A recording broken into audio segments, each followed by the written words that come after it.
So hello friends, welcome to GATE academy. GATE academy में हम engineering materials के ये एपिसोड है, इसको हम देख रहे थे। यूपी पीएससी ई के जो सिलेबस है उसको हम क्या कर रहे हैं, यहाँ पर कवर कर रहे हैं। किसका? इंजीनियरिंग मटेरियल्स का। तो इसको आपको ध्यान रखना है। जो भी यहाँ पर मैं लेक्चर प्रोवाइड कर रहा हूँ आपके एग्ज़ाम के लिए वो अति महत्वपूर्ण है। यहीं से क्वेश्चन आएगा, इससे बाहर से क्वेश्चन आप कुछ नहीं आएगा। ठीक है, तो जो चीज़ों को मैं टच कर रहा हूँ उसको ध्यान से सुनेंगे। यूपीपीएससी एई का जो प्री एंड मेंस के जो कोर्सेस है वो गेट एकेडमी के द्वारा 1111 रुपीज़ में अवेलेबल है। तो जो स्टूडेंट अवाइल नहीं किए हैं इसको अवाइल कीजिए। आप देखेंगे कि इसमें सिलेबस के अकॉर्डिंग आपके सारे कोर्सेस को यहाँ पर कवर करा कर आपको दे दिया गया है। ठीक है, तो ये सारी चीज़ें हैं। इसके बाद हम इसमें क्या देखेंगे कि आपको जैसे कि प्री होगा, उसके बाद मेंस होगा, है ना। तो ये प्री और मेंस दोनों के सिलेबस को कंबाइंड आपको एक साथ आपको हम प्रोवाइड कर रहे हैं। तो अब सोचिए आप अपने प्रिपरेशन को कितना बेहतर बना सकते हैं।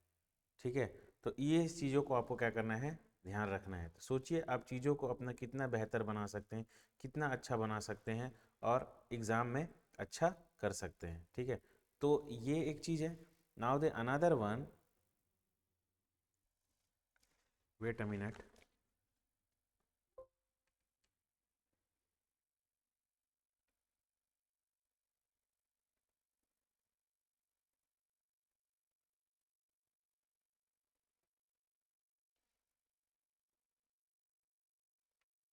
नाउ जैसे कि मैंने आपको बताया था कि आरआरबी जेई के लिए navigator, okay voice is clear है ना? ओके, नाउ आरआरबी जेई के लिए, आरआरबी जेई नेविगेटर सीबीटी 2 के लिए गेट एकेडमी ने लॉन्च किया है। सीबीटी 1 के लिए भी इसको लॉन्च किया था।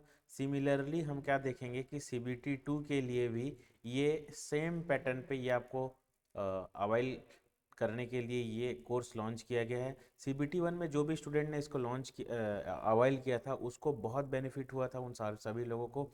और उन सभी लोगों ने बहुत बेहतरीन तरीके से क्या है ये इसको कवर किया था और एग्ज़ाम में बहुत अच्छा किया था। क्यों? क्योंकि इसमें जो देखिए सीबीटी 1 में तो 3000 प्लस क्वेश्चन थे, लेकिन इसमें आपको देखिए 4041 क्वेश्चंस आपको मिल रहे हैं, जिसमें टेक्निकल रहेंगे, नॉन टेक्निकल रहेंगे। तो आप सोचो आपका प्रिपरेशन कितना बेहतरीन होगा और कितने अच्छे से होगा। इसका जो प्राइस रखा गया है, इसका जो प्राइस रखा गया है 333 रुपीज़ रखा गया है। ठीक है, जिसमें प्रीवियसली 14 सॉल्व्ड क्वेश्चन से लेके जो इस टाइप के क्वेश्चंस आ सकते हैं आने वाले उन सभी क्वेश्चन को यहाँ पर रखा गया है। तो इसको आपको क्या करना है, ध्यान रखना है। नाउ यहाँ पे हैंड बुक है मैकेनिकल इंजीनियरिंग के लिए, लाइक ई बुक। जो ये बुक है इसमें हम कॉन्सेप्ट देखेंगे, थ्योरी देखेंगे और क्या देखेंगे, फार्मूला देखेंगे। ठीक है, ये जो सारे बुक है इसमें हम कॉन्सेप्ट देखेंगे, थ्योरी देखेंगे, फार्मूला देखेंगे। इस बुक का प्राइस जो है ओनली 222। ये एक ई बुक है। ई बुक इसको आप समझ लो कि आपका शॉर्ट नोट्स तैयार करके गेट एकेडमी ने आपको दे दिया है। समझ में आ गया? मतलब आपका 90% काम हो चुका है।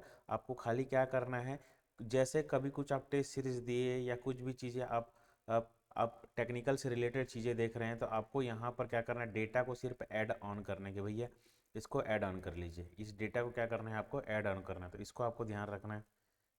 ठीक है, तो ये सारी इन्फॉर्मेशन मैं आपके सामने शेयर किया, तो इसको आपको ध्यान रखेंगे। ये दोनों चीज़ें बहुत महत्वपूर्ण हैं सीबीटी 2 के लिए। और ये बाकी ये तो इसका तो माहौल चल रहा है, बोलते हैं ना क्या चल रहा है, तो यूपी पीएससी यही चल रहा है। ठीक है, क्या चल रहा है बोलते हैं, तो यूपी पीएससी क्या चल रहा है, यही चल रहा है। नाउ नेक्स्ट वन यहाँ पर हम देखते हैं कि अगर मैं बात करता हूँ, मैंने सेमीकंडक्टर के बारे में हम लास्ट टाइम देखा था, सेमीकंडक्टर। ठीक है, तो हम लोगों ने दो टाइप के सेमीकंडक्टर देखे थे, इंट्रेंसिक सेमीकंडक्टर और क्या देखा था, एक्सट्रेंसिक सेमीकंडक्टर। इंट्रेंसिक सेमीकंडक्टर और कौन सा सेमीकंडक्टर देखे थे, एक्सट्रेंसिक सेमीकंडक्टर, एक्सट्रिंसिक सेमीकंडक्टर। ठीक है, एक्सट्रिंसिक सेमीकंडक्टर। ठीक है, तो इसके बारे में मैंने आपको सारी चीज़ें बता चुकी है, तो जो भी स्टूडेंट इसको नहीं देखे हैं उसको जाइए देखिए और इसको अवॉइड कीजिए सारी चीज़ों को। एक्सट्रिंसिक सेमीकंडक्टर क्या होता है, इसको हम आज देखने वाले हैं। ठीक है, एक्सट्रिंसिक सेमीकंडक्टर, तो इसमें जो भी चीज़ें मैं बताऊंगा तो उसको आपको ध्यान रखना है, उसी के अकॉर्डिंग ही आपको पढ़ना है, अपना दिमाग आप लोगों को नहीं लगाना है। तो ये सारी चीज़ें को क्या करना है, ध्यान रखना है। ठीक है, अब देखिए एक्सट्रिंसिक सेमीकंडक्टर,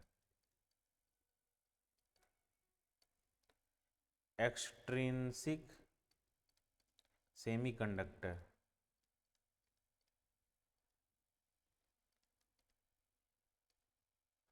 ठीक है, अब ये एक्सट्रिंसिक सेमीकंडक्टर को हम लोग विस्तार से देखते हैं। ठीक, now the next topic is extrinsic semiconductor.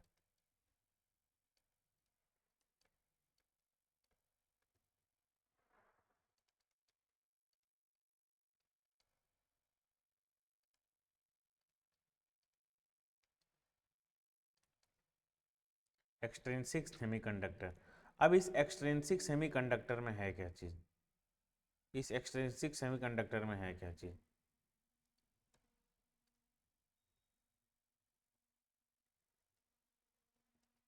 देखिए क्या है इसमें। तो इंट्रिंसिक सेमीकंडक्टर, इंट्रिंसिक के बारे में क्या देखे थे, इंट्रिंसिक सेमीकंडक्टर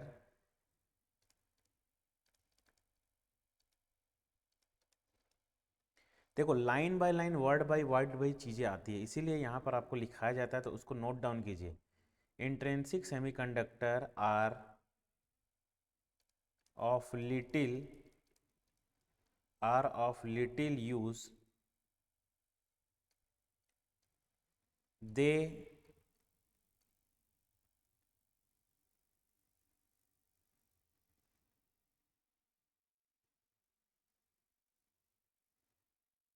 लिटिल यूज, ये क्या होता है,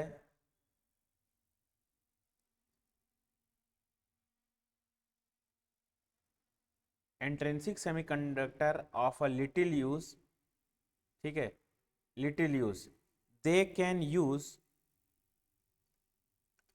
they can be used as heat or light use, or they can used as heat or light, heat and light sensing resistor, sensing resistor। intrinsic semiconductor are little used, they can be used as the heat or light sensing resistance। ठीक है, इसको आपको ध्यान रखना है intrinsic के बारे में, अभी हम एक्सट्रिंसिक पढ़ेंगे। ठीक है, now practically,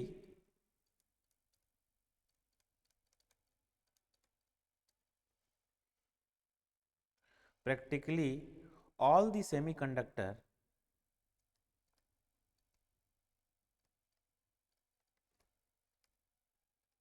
practically all the semiconductor device are made of a, practically all semiconductor devices are made of a semiconductor material, conductor material, semiconductor material, to which, to which certain amount of impurities has been added, to which क्या करते हैं, impurities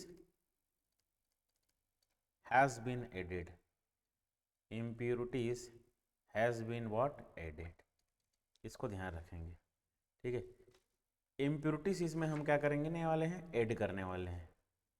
ठीक है, semiconductor में impurities रहता है, ये पहले ही जब क्लास हुआ था तो मैंने आप लोगों को इसमें सारी चीज़ें बताया था, तो इसको आपको ध्यान रखना है, intrinsic to which impurities has been added. ठीक है, the process,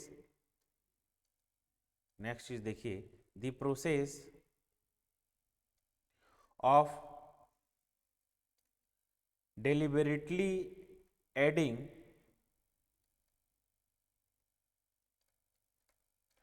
the process of deliberately adding the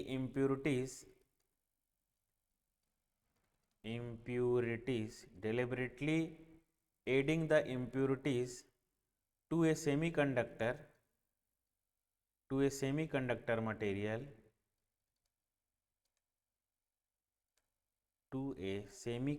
material, is called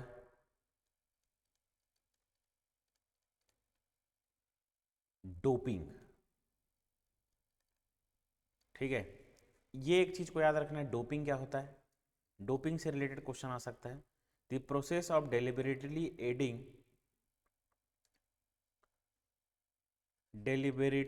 adding the impurities to which semiconductor material is called doping। ये एक चीज याद रह जाएगा क्या, ये चीज याद रह जाएगा। Now the next one, a doping semiconductor, a doping semiconductor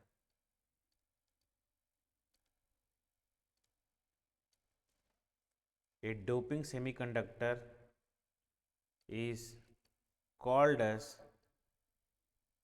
अब याद आएगा, a doping semiconductor is called as extrinsic, extrinsic जिसके बारे में मैं आपको बताने वाला हूँ, कंडक्टर। डोपिंग सेमीकंडक्टर को ही हम लोग क्या बोलते हैं, extrinsic semiconductor.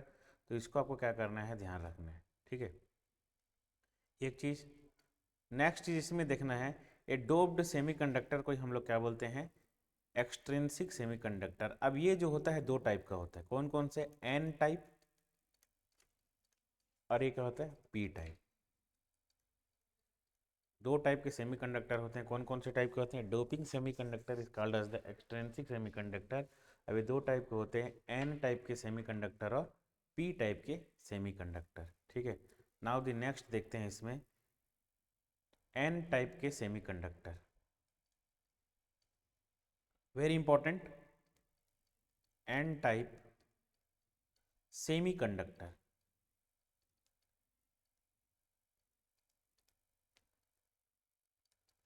N type semiconductor. ठीक है, अब ये एन टाइप सेमीकंडक्टर क्या होता है,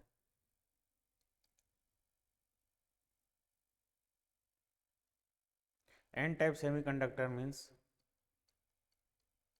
ये क्या है, fifth group impurities is added, मतलब जो आपके जो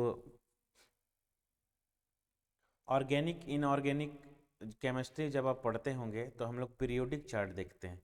ठीक है, तो fifth group impurities is added.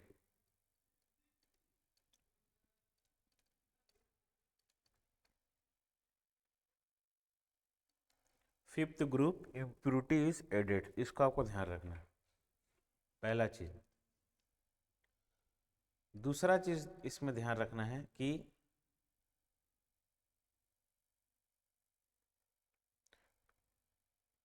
Pentavalent impurities भी बोलते हैं। तो पेंटावेलेंट इम्प्योरिटीज किस में रहता है, तो आपको ध्यान रखना है किस में रहता है, पेंटावेलेंट इम्प्योरिटीज रहता है तो किस में रहता है, एन टाइप सेमीकंडक्टर में रहता है, पेंटावेलेंट इम्प्योरिटीज। ठीक है, तो इसके जो है एग्जाम्पल लिख लीजिए,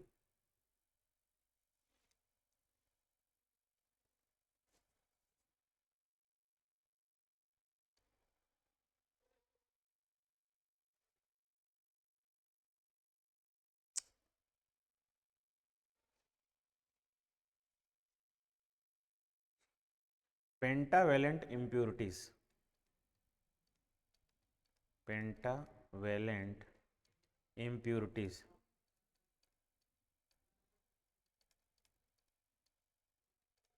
इसके एग्जाम्पल क्या क्या हो सकते हैं? पेंटावेलेंट इम्प्यूरिटीज का एग्जाम्पल क्या होता है? PAS, और ये क्या होता है? SB। इसको ध्यान रखेंगे,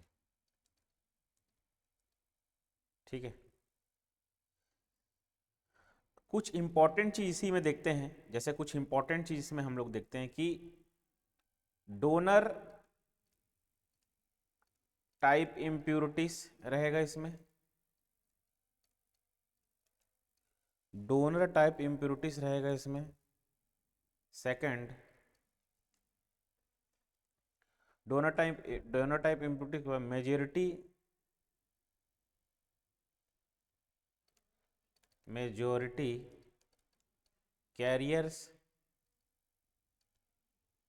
कैरियर्स आर इलेक्ट्रॉन,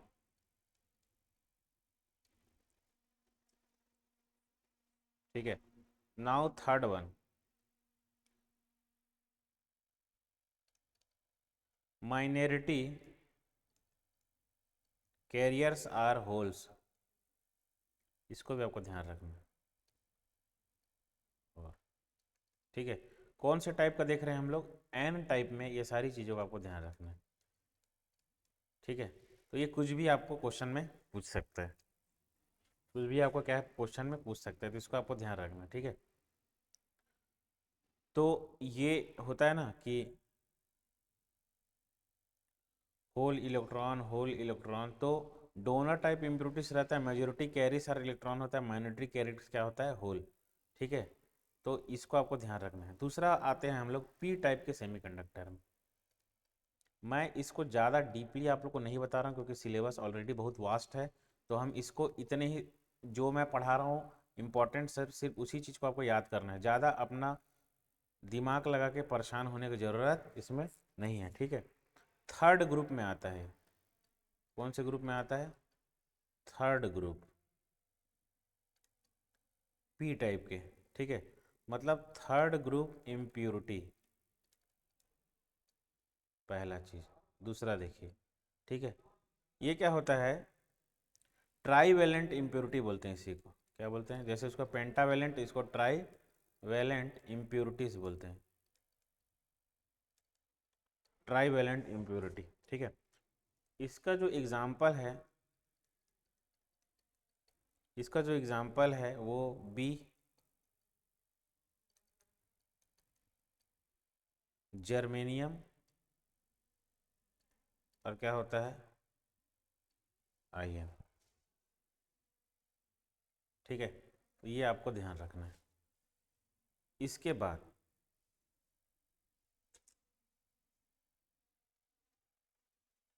इसके बाद यहाँ पे जो चीज़ें आपको ध्यान रखना है वो ये है कि एक्सेप्टर टाइप इम्प्यूरिटीज रहता है। ये जितने भी टाइप के इम्प्यूरिटीज है इसको हम लोग क्या बोलते हैं?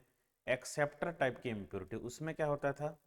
एक्सेप्टर मतलब वो डोनर टाइप का था, इसमें क्या है? एक्सेप्टर टाइप के इम्प्यूरिटीज रहेंगे,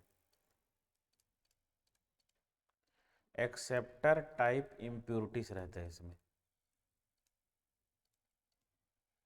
ठीक है। Acceptor type impurities. उसके बाद holes are majorly, holes are majority, holes are majority change carriers,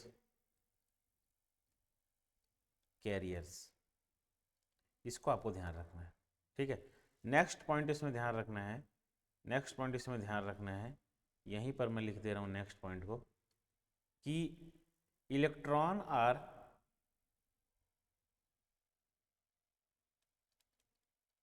electrons are minority charge, minority charge carriers, ठीक है। इलेक्ट्रॉन और माइनॉरिटी चार्ज कैरियर्स, तो इसको आपको ध्यान रखना है, ठीक है। तो यहाँ पर ये सारी चीज़ें हम लोगों ने देखा। नाउ द नेक्स्ट थिंग हम लोग यहाँ पर देखते हैं,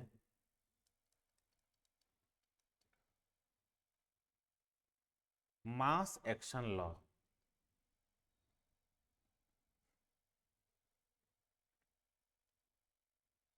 mass action law,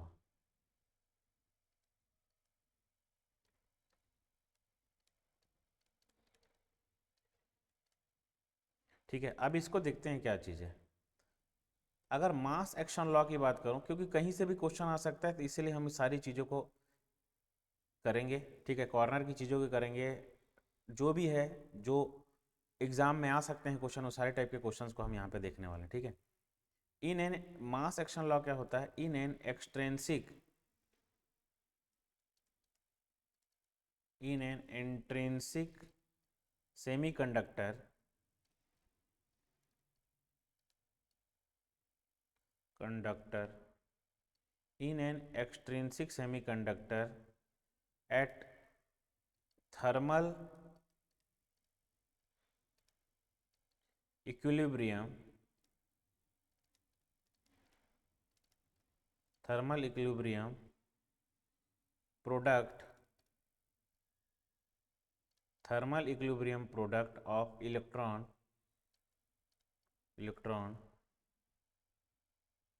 concentration, electron concentration and hole concentration, and hole concentration in concentration and hole concentration is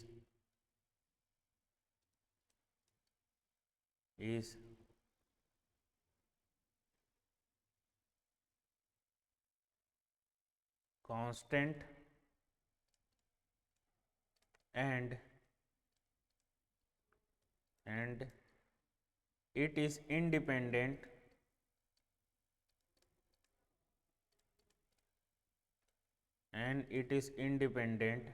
of amount, it is independent of amount, it is independent of amount of doping,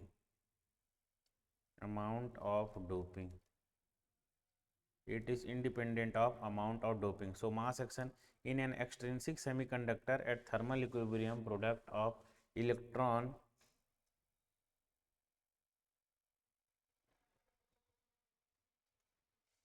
concentration and hole concentration is constant and it is independent of amount of doping. So ये चीज़ को आपको ध्यान रखना है।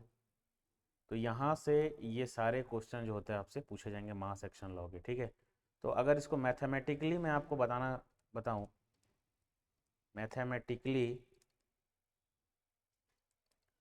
तो mathematically क्या होता है? ये N P is equal to N का स्क्वायर, ये क्या होता है? Constant,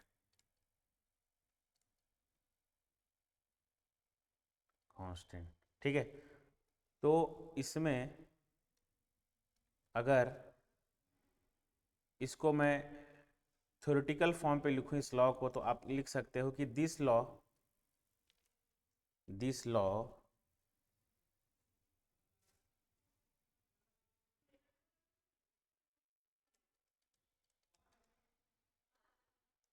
this law is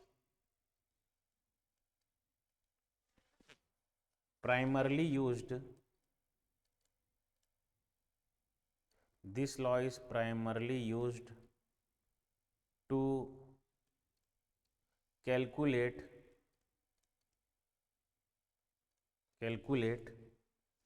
minority changes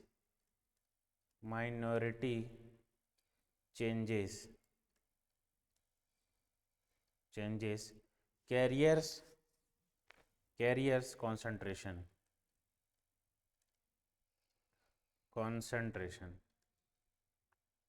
carriers concentration, ठीक है। तो इसको आपको क्या करना है, ध्यान रखना है। वेरी इंपॉर्टेंट थिंग एग्जाम के पॉइंट ऑफ व्यू से, यही सारी चीज़ें जो होता है, यही सारे क्वेश्चन जो होता है आपको एग्जाम में यहीं से देखने को मिलेंगे। माइनॉरिटी चार्जेस कैरियर्स कंसंट्रेशन के लिए यूज मास लॉ यूज्ड, या फिर आएगा कि मास लॉ बोल देगा कि इसका यूज़ क्या होता है, या फिर आपको क्वेश्चन आएगा कि माइनॉरिटी लॉ को, माइनॉरिटी जो चार्जेस होते हैं उसके कंसंट्रेशन कौन से लॉ से मेजर करते हैं तो आपको पता होना चाहिए कि ये जो है मास लॉ से मेजर करते हैं, ठीक है। तो वेरी इंपॉर्टेंट थिंग आपके एग्जाम के पॉइंट ऑफ व्यू से इसको हम लोग देखते हैं, ठीक है। नाउ इसमें हम देखते हैं कि चार्ज न्यूट्रली प्रिंसिपल, यहाँ पे अब हम इस चीज़ों को, यहाँ पर मास कॉन्सेंट्रेशन लॉ के बाद कुछ ऐसी चीज़ें जो आपके एग्जाम के लिए इंपॉर्टेंट है, अब हम उसको देखेंगे, ठीक है। देखो कि जैसे मास लॉ है वैसे ही अब हम देखते हैं कि ये इलेक्ट्रिकल का पार्ट था, इसी में ही एनपीएन, डायोड, जंक्शन, ये सारी चीज़ें जो है इम्पॉर्टेंट रहेगा आपके मटेरियल्स के लिए। तो जो यहाँ पर चीज़ें मैं लिखाया हूँ उसको एट ए टाइम लिखिए, आप देखेंगे कि आपको जो है इसमें बहुत हेल्पफुल मिलेगा, ठीक है, बहुत हेल्पफुल मिलेगा ये सारी चीज़ों में। तो आप उसको नोट डाउन कीजिए, जो भी करना है कीजिए, लेकिन जो भी मैं यहाँ पर वो लिखा रहा हूँ उसको आपको क्या करना है, लिखना है, ठीक है। लिखना है मतलब लिखना है, कोई ऑप्शन नहीं है, इसी से ही क्वेश्चन बनेगा बाबू, इसको ध्यान रखना, ठीक है। इसीलिए आप लोगों को अपना दिमाग इसमें कुछ भी चीज़ें नहीं लगाना है, जो मैं बोल रहा हूँ बस उसको ध्यान रखिए, आप देखेंगे कि आपको बहुत सारी चीज़ें समझ में आ जाएगा, ठीक है। अब देखिए, एक तो होता है पी टाइप, एक तो एन टाइप। अब पी एन टाइप ये करने का हमको ज़रूरत नहीं, क्योंकि पी एन टाइप भी होता है, तो इसीलिए हर चीज़ को पढ़ने का ज़रूरत नहीं, छोड़ने आना चाहिए, जितना छोड़ोगे उतना लास्ट में क्या है, चीज़ों को आप रिविज़न कर सकते हो, ठीक है। नाउ नेक्स्ट अगर हम यहाँ पे टॉपिक की बात करें,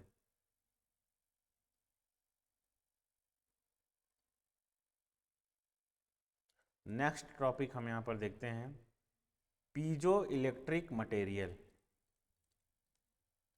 पीजो इलेक्ट्रिक मटेरियल, ठीक है। पीजो इलेक्ट्रिक मटेरियल ये क्या होता है? पीजो इलेक्ट्रिक मटेरियल क्या होता है, देखिए कि some material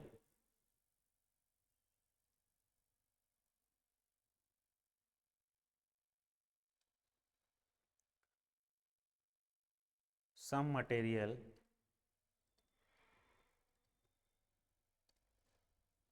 gets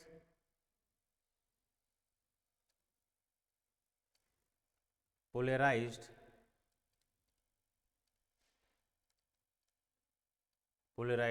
when they are when polarized when they are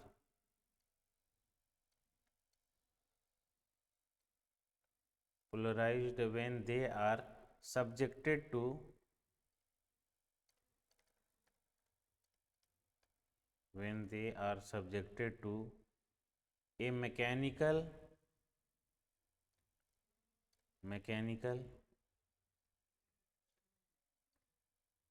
stress, subjected to mechanical stress, such material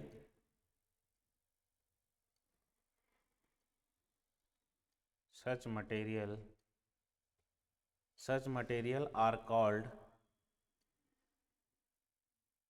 such material are called piezoelectric material,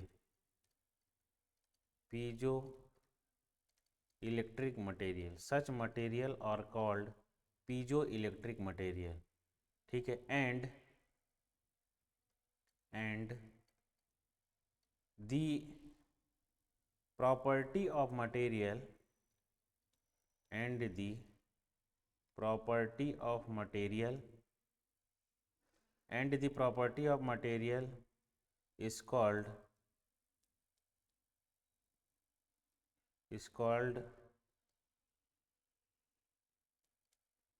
piezoelectricity,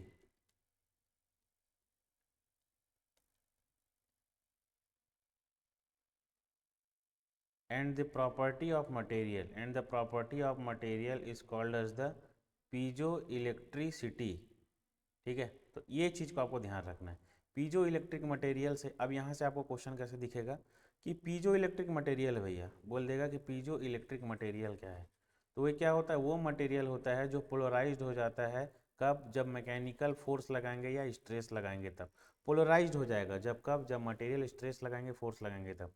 तो इसको आपको ध्यान रखना, वेरी इंपॉर्टेंट, ठीक है। तो उसको पीजो इलेक्ट्रिक मटेरियल कहते हैं, और ये जो प्रॉपर्टी इसको क्या बोलते हैं? पीजो इलेक्ट्रिसिटी कहते हैं। तो ये दोनों चीज़ों का आपको ध्यान रखना है, ये दोनों चीज़ों का आपको ध्यान रखना है, ठीक है। यहाँ से वेरी इंपॉर्टेंट चीज़ हम लोगों को समझ में आया। नेक्स्ट चीज़ देखते हैं यहाँ पर, अगर मैं नेक्स्ट चीज़ आपको नोट डाउन करूँ,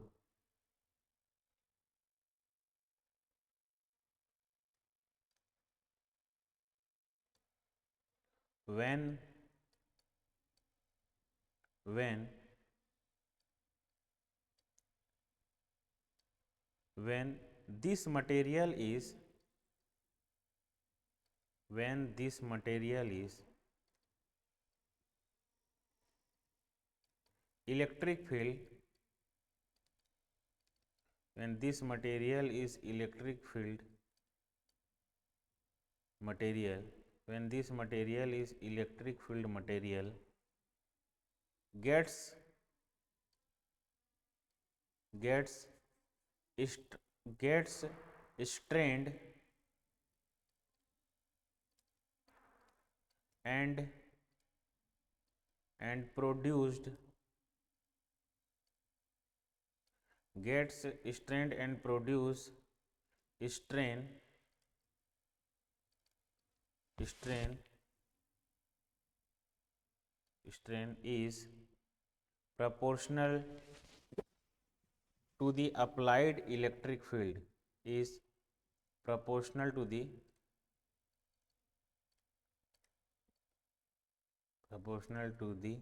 applied इलेक्ट्रिक फील्ड। इसको आपको ध्यान रखना है, ठीक है।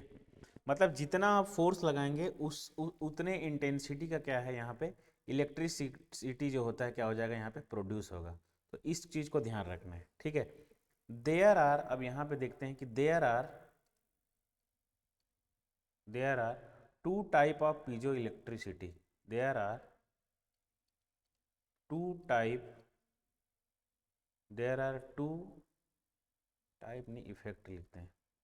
There are two effect there are two effect in piezoelectricity,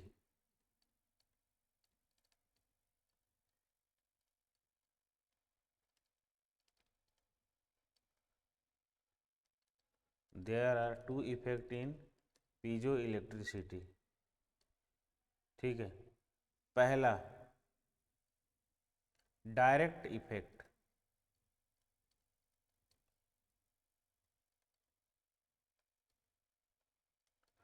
पहला क्या होता है, डायरेक्ट इफेक्ट। अब इस डायरेक्ट इफेक्ट में क्या होता है,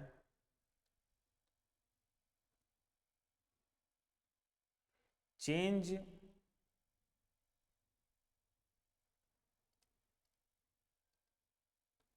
charge generation by applied mechanical stress. Direct में चार्ज डेवलप्ड हो जाता है, मतलब डायरेक्ट हैमरिंग करेंगे, ठीक है। तो पीजो इलेक्ट्रिसिटी दो टाइप का होता है, डायरेक्ट इफेक्ट में क्या होता है, developed charge developed by applied charge developed by applied mechanical stress,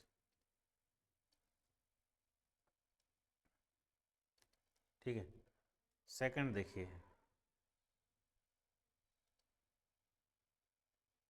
second, ठीक है, ये होता है डायरेक्ट स्ट्रेस। दूसरा क्या होता है, ये इनवर्स डायरेक्ट इफेक्ट, और क्या होता है, ये एक इनवर्स इफेक्ट। अब ये इनवर्स इफेक्ट में क्या होता है, देखिए, एक होता है डायरेक्ट इफेक्ट और एक होता है क्या, इनवर्स इफेक्ट। इसमें क्या होता है,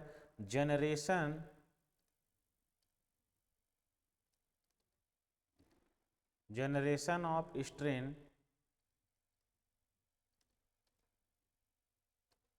बाय अप्लाइड इलेक्ट्रिक फील्ड,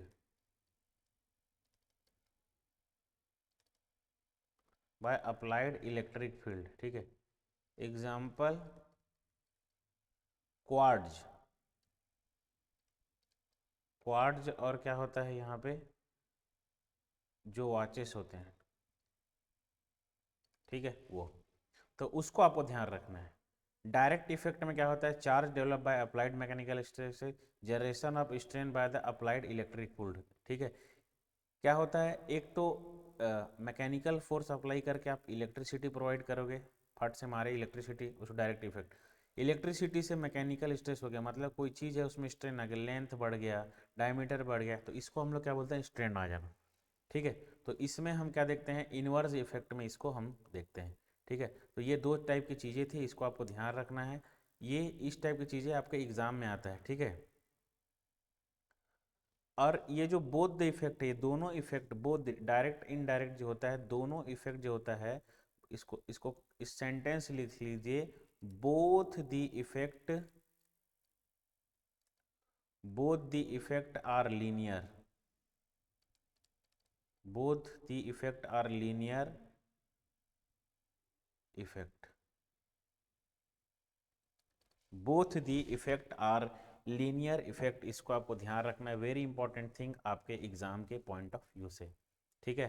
तो इसको आपको ध्यान रखना है, ये बेहद इंपॉर्टेंट है। इस टाइप के क्वेश्चन जो होता है आपके एग्जाम में देखने को मिलेंगे आपको, ठीक है। जैसे जैसे आप मूव ऑन करेंगे तो इस टाइप के क्वेश्चन आपको बराबर जो होता है एग्जाम में देखने को मिलेंगे, ठीक है। एक पीजो इलेक्ट्रिक मटेरियल के बारे में एक सेंटेंस लिखता हूँ लास्ट में कि a piezo electric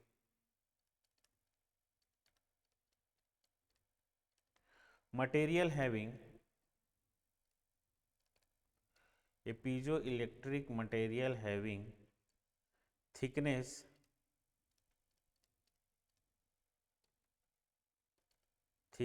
of 1 centimeter, thickness of 1 centimeter is subjected to, thickness of 1 centimeter subjected to a mechanical stress, subjected to a mechanical stress of 10 Newton पर metre का स्क्वायर, ठीक है। और इसमें g की वैल्यू ले लो 23 इंटू 10⁻³ वोल्ट मीटर पर Newton.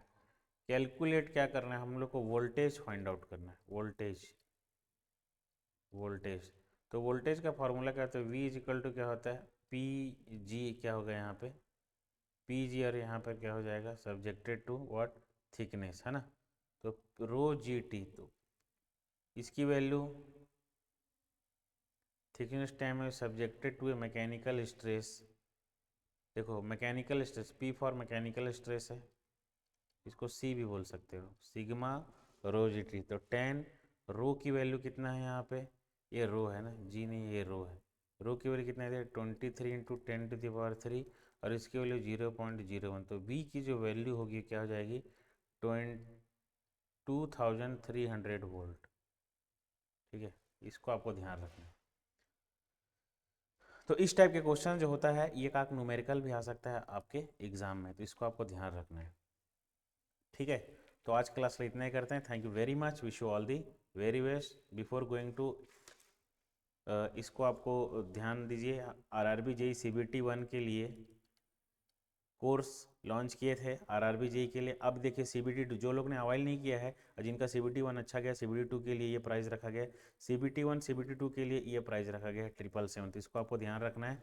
उसके बाद ये गेट 2028 के लिए जो कोर्सेज का प्राइस रखा गया है 6,666 रुपीज़, और यहाँ पे 202 गेट 2026 के लिए ये प्राइस है 4,444 के लिए और 6,660, तो आप देख सकते हैं कितने अफोर्डेबल प्राइस में ये सारी चीज़ें आपको क्या है अवेलेबल है, ठीक है। आरआरबी जेई कैंपस रिक्रूटमेंट, ये सारी चीज़ों में आप देखिए कि यहाँ पे 700 1,000, तो ये अपने रिक्वायरमेंट के अकॉर्डिंग आप क्या कर सकते हैं, परचेस कर सकते हो कोर्स को, जिसका लिंक डिस्क्रिप्शन बॉक्स में आपको मिल जाएगा। ये सारी चीज़ों को इन्फॉर्मेशन मैं ऑलरेडी दे चुका हूँ। तो thank you very much, wish you all the very best.